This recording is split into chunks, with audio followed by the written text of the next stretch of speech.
जय श्री राम।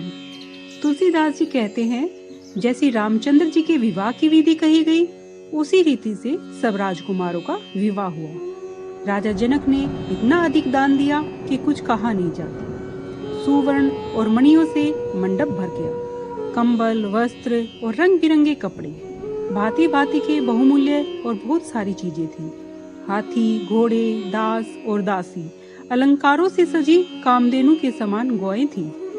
बहुत सी वस्तुएं थी जिनकी गिनती कहाँ तक की जाए, कहीं नहीं जा सकती। जिन्होंने देखा वही जाने। लोकपाल उन्हें देखकर प्रसन्न हुए। दशरथ जी ने सब वस्तुएं सुख मानकर ले ली। उनमें से जो जिसको भला लगा वह याचकों को दे दिया, जो बचा रहा वह जनवासे में आया।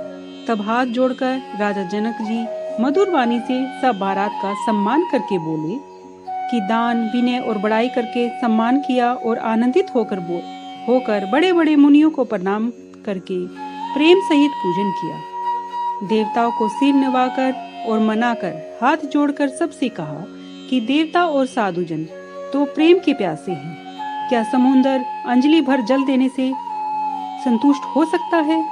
फिर राजा जनक जी भाई सहित हाथ जोड़कर महाराजा दशरथ से स्नेह युक्त शील स्वभाव से मनोहर वचन बोले, हे राजन, आपके संग संबंध करके हम सब प्रकार से अब बड़े हो गए।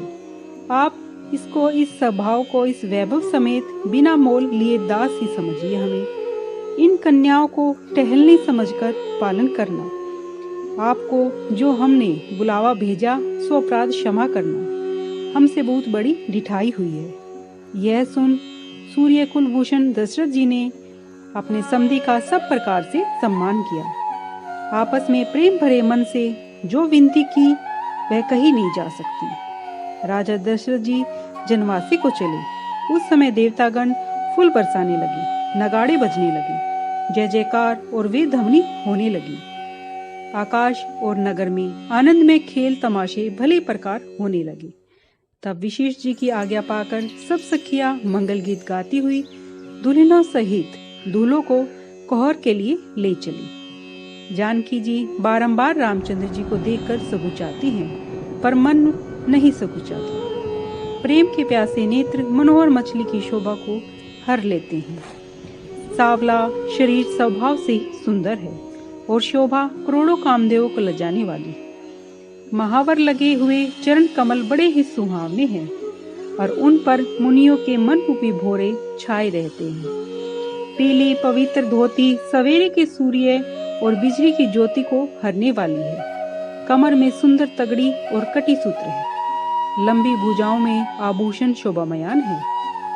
पीली जनेऊ बड़ी शोभा दे रही है। हाथ में अंगूठी चित्त को चुराए लेती है। विवाह का सब श्रृंगार सजे हुए बड़े ही शोभामयान हो रहे हैं। चौड़ी छाती पर आभूषण शोभा दे रहे हैं। जनेऊ की भांति पीला दुपट्टा कंधे पर शोभित है। उसके दोनों छोरों पर मणि और मोती लगे हुए हैं। कमल के समान नेत्र और कानों में सुंदर कुंडल है और मुख सुख और सुंदरता का निधान है।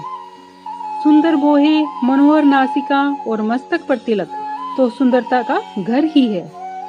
माथे पर मन को हरने वाला मोर शोभामयान है, जो मांगलिक मोती और मणियों से गुथा हुआ है।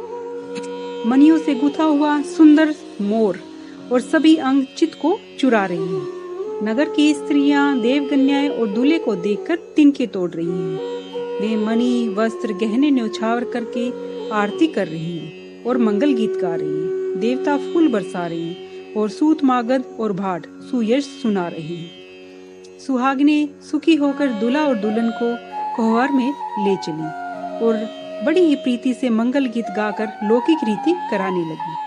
पार्वती जी रामचंद्र जी की लहकोर सिखा रही हैं और सरस्वती जी सीता जी को लहकोर सिखा रही हैं। रानीवास हास विलास में मगन है। सभी जन्म जन्म का फल पाने लगे हैं। अपने हाथ की मणि में सुंदर रूप निधान श्री रामचंद्र जी की परछाई देखकर सीता जी दर्शन वियोग होने के भय से हाथ को नहीं हटाती। उस समय का आनंद, विनोद और प्रेम कहा नहीं जा सकता। इसे तो वही सखियां ही जानती हैं।